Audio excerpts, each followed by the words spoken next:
کام کرنا ہے، فلاں کام کرنا ہے، فلاں زیادہ جانے میں فلاں انہوں نے سارا بے آرام کر دیا.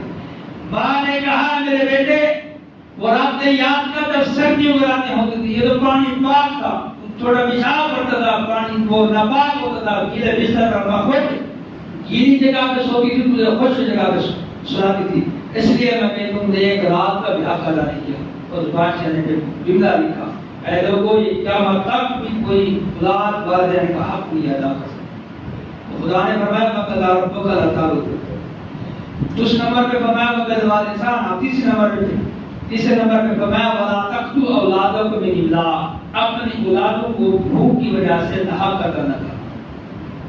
پہلے زمانے میں لوگ اپنی اولادوں کو بھوک کی وجہ سے قتل کر دیتے تھے، اب بھی ہے. اللہ تبارک تعالیٰ نے فرمایا صراط مستقیم یہی ہے کہ اپنی اولاد کو ناحق بھوک کی وجہ سے قتل نہ. یہ نہ سمجھو کہ اس کو رزق کہاں سے ملے گا.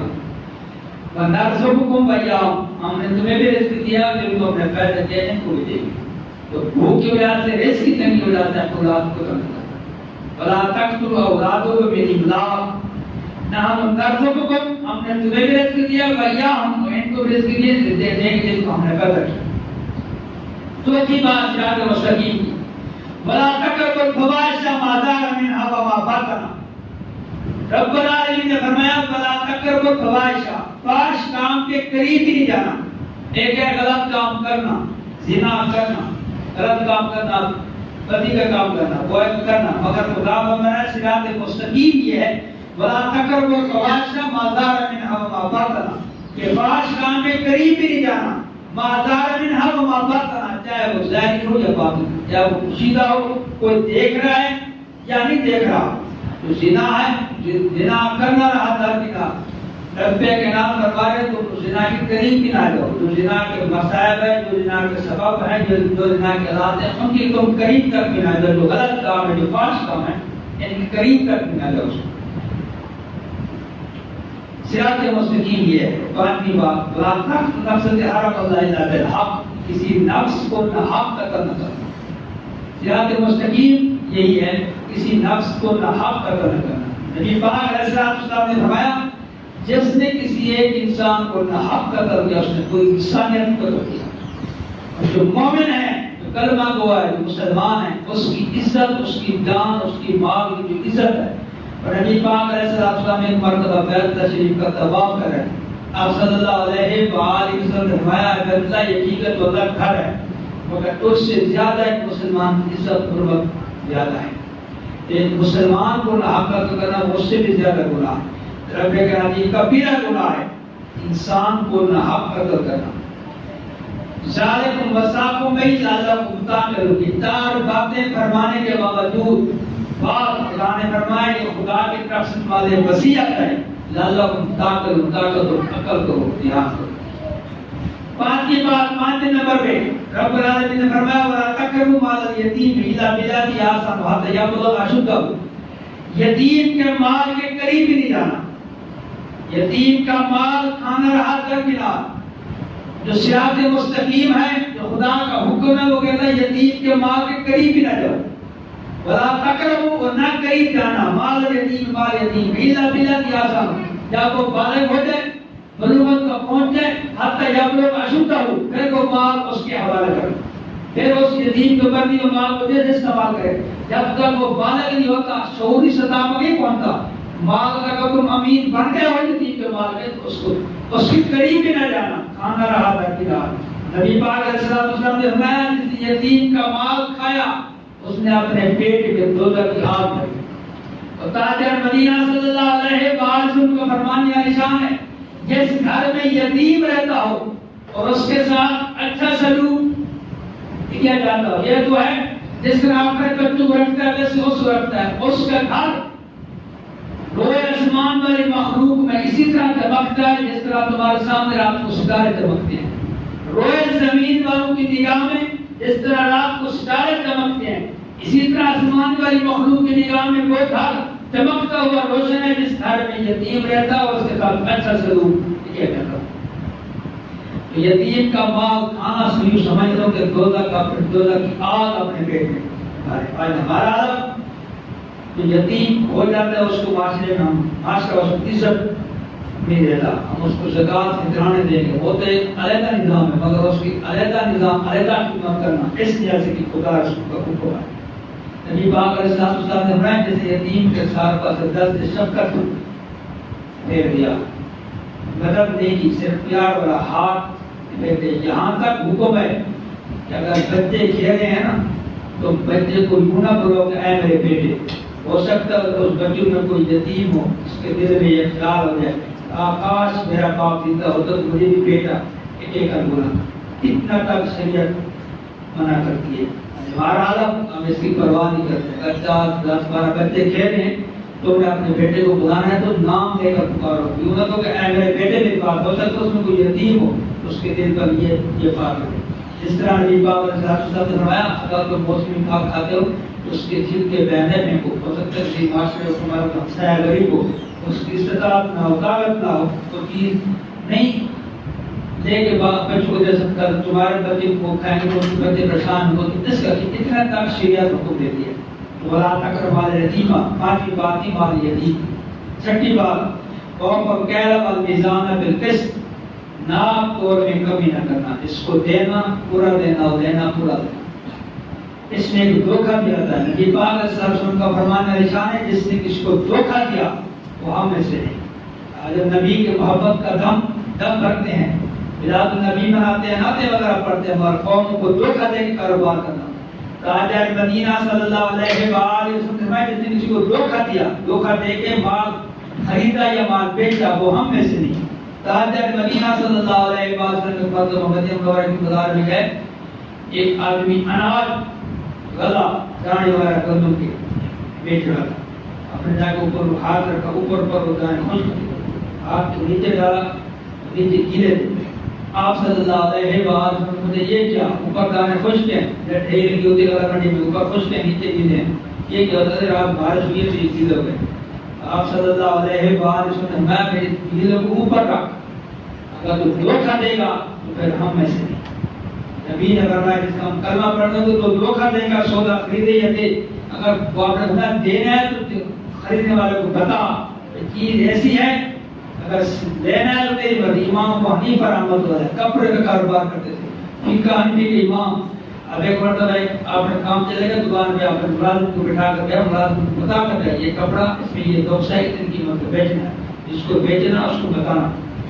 ملازم تھا گاہ گیا خرید کر چلا گیا، اس کو ملازم نے بتایا، امام ابو حنیفہ رحمۃ اللہ علیہ آئے، پوچھے کہ عالم کہا گیا تھا اتنی قیمت پہ، جب آپ نے بتایا تو کہا نہیں۔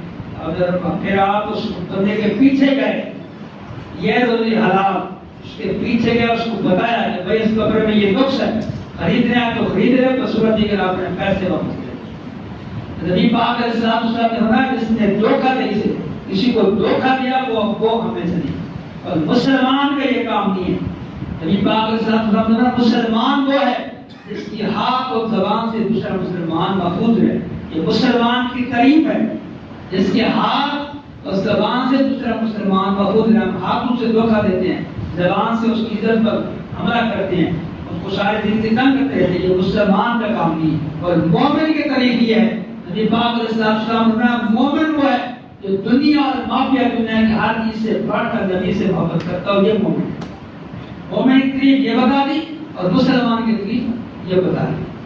6ٹھی صفت کو کیا لگا، شعیب علیہ السلام کی قوم پر عذاب اس لیے آیا تھا، ہوا تیز کی صورت میں عذاب آیا تھا، قوم زمین میں دھنس گئی تھی، اس قوم کا بیماری کی ایسی قوم پر کیوں عذاب آیا تھا، یہ اگر ناپ تول میں کمی کر۔ آج جتنے سابقہ قوم میں جتنے بیماریاں تھیں، جتنے ان کے اندر گناہ تھے، وہ آج ہمارے اندر موجود ہیں۔ ہم اگر بچ رہے ہیں اپنے نبی کے صدقے بچ رہے ہیں۔ تاجر مدینہ صلی اللہ علیہ وسلم دعا مانگی، یا اللہ میری قوم پر بڑا عذاب نہ دے۔ چھوٹے بڑے جو عذاب آتے ہیں یہ ہمیں سمجھانے کے لیے آتے ہیں کہ سماج جو ابھی وقت ہے، یہ کورونا کا جو عذاب آیا تھا یہ مسلمان کو سمجھانے کے لیے آتا ہے، مسلمان آپ بھی خدا کی طرف آ جاؤ، دھوکہ دے چھوڑ دو، مسلمان کے ساتھ صحیح طریقے سے اپنا معاملات کرو۔ تو اس لیے نبی پاک علیہ السلام کی دعا کا صدقے ہم بچ رہے ہیں۔ آپ نے دعا مانگی ہے میری قوم پر بڑا عذاب نہ دے۔ حضرت صاحب کا سورۃ ہود، قرآن میں سورۃ ہود ہے، 12 قوموں کے حالات۔ نبی پاک علیہ السلام نے فرمایا میں سورۃ ہود پڑھتا پڑھتا بوڑھا ہو گیا، میرے بال سفید ہو گئے، کیوں پڑھتے تھے؟ تو اس میں ہر قوم کا عذاب تھا درس عبرت کے لیے. تو جتنے قوم کے جو عذاب تھے رات، ایک قوم ایسی بھی گزری رات کو اگر چوری کرتے صبح ان کے ماتھے میں لکھا ہوتا، اگر رات کو بنا کرتے صبح ماتھے میں لکھا ہوتا. ہم اگر باتیں ہیں نبی کے سب کے بارے میں، آج وہ قوم نبی کو بھی نہیں چھوڑتی. وہ کہتا نبی کو دیوار کے نیچے کہہ رہے، وہ کہتا نبی کو غائب کہہ رہے، وہ کہتا نبی حاضر کہہ رہے. تو مختلف باتیں کہ اپنے نبی کو ہم نہیں چھوڑتے، اس کا ہم کلمہ پڑھ دیں، اس کی وجہ سے ہم چھوٹ رہے ہیں. وہ پر کیا لگا میزان ہے بالقسط، ناپ تول میں کمی نہیں کرنی. لا نکلف نفسا الا وسعها.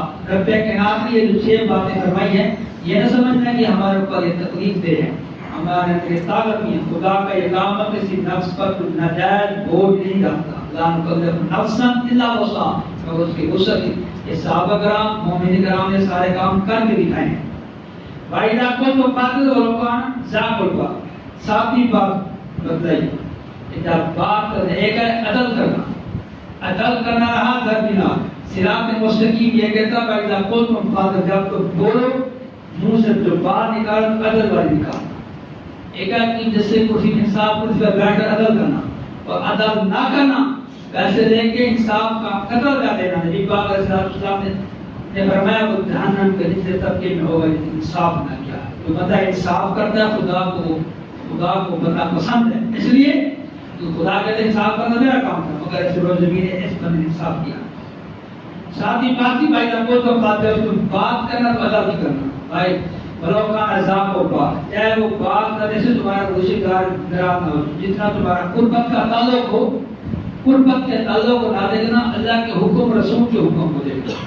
اس معاملے میں رسول کا حکم کیا ہے، اللہ کا حکم کیا ہے. چاہے کوئی بھی وہ کہتے دنیا رک گیا تو رکے، مگر تمہارا تعلق نبی اور اللہ سے نہ. بھائی ناقول کو فاضل اور کان عذاب اور جب تم بات کرنا قدر والی کرنا، چاہے تمہارا قربت کا قدر بھی نہ. اور بیاحد اللہ اور جس سے وعدہ کرنا وعدہ پورا کرنا. ایک وعدہ ہم نے رسول سے کیا کلمہ پڑھا، ایک وعدہ ہم نے اللہ سے کیا دنیا داری میں تمام رات وعدے کرتے ہیں. چاہے وہ جس سے وعدہ کیا وہ کچھ کہے یا نہ کرے، مگر صراط مستقیم یہ ہے جس سے وعدہ کیا اس کو پورا کرے. ذالکم وصاکم لعلکم تذکرون. پہلی مرتبہ فرمایا تھا یہ وصیت ہے تاکہ تم عقل کرو. دوسری مرتبہ فرمایا کہ یہ وصیت ہے تاکہ تم نصیحت پکڑو. یہ 8 باتیں بتانے کے بعد اب قرآن کہہ رہا ہے وَأَنَّ هَذَا صِرَاطِ مُسْتَقِيمِ. خدا کہہ رہا ہے کہ یہ میرا صراط مستقیم، یہ میرا راستہ ہے، یہ ہے صراط مستقیم. کسی سے پوچھنے کی ضرورت نہیں. ہر آدمی کہتا ہے ہم صراط مستقیم پر جب سے پکڑ جائیں جتنے بھی بیٹے ہیں. قرآن کہتا ہے وَأَنَّ هَذَا صِرَاطِ مُسْتَقِيمِ. قرآن کہہ رہا ہے خدا کہہ رہا ہے کہ میرا راستہ یہ صراط مستقیم ہے. فَاتَّبِعُوهُ. اگر اس راستے کی تم نے پیروی کی وَلَا تَتَّبِعُوا السُّبُلَ فَتَفَرَّقَ بِكُمْ عَنْ سَبِيلِهِ. اگر تم راستے سے ہٹ گئے پھر تم متفرق راستے میں پڑ جاؤ گے، پھر تم گمراہ ہو جاؤ گے. ذالکم وصاکم لعلکم تتقون. صراط مستقیم بتانے کے بعد تیسری مرتبہ فرمایا کہ خدا کی طرف سے وصیت ہے تمہارے تاکہ تم خدا سے ڈرو.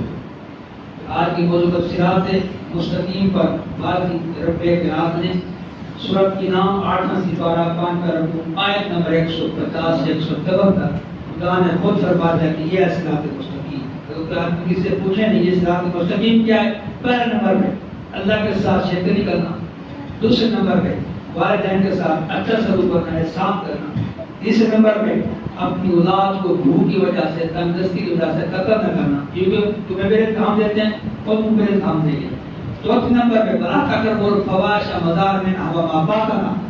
فاحش کام کے قریب بھی نہیں جانا، چاہے وہ زہری ہو، خفیہ ہو یا اعلانیہ ہو. 5واں نمبر کسی نفس کسی جان کو ناحق قتل نہ کرنا، ایک کبیرہ گناہ ہے. 6 نمبر پہ مال یتیم کو نہیں کھانا. 7 نمبر پہ ناپ تول میں کمی نہیں کرنی. نبی پاک علیہ السلام نے فرمایا جو ترازو ہے ترازو کے ساتھ شیطان رہتا ہے. ترازو کو شیطان کہتا ہے ترازو نیچے کر کے اس کو گناہگار نہ ہو.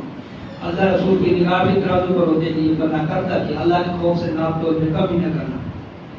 8واں نمبر وعدہ پورا کرنا. یہ 8-9 باتیں خدا نے بتانے کے بعد فرمایا وَأَنَّ هَذَا صِرَاطِ مُسْتَقِيمٌ. یہ ہے صراط مستقیم. اللہ تبارک و تعالی ہمیں ہدایت کا وما علیہ الا البلاغ المبین.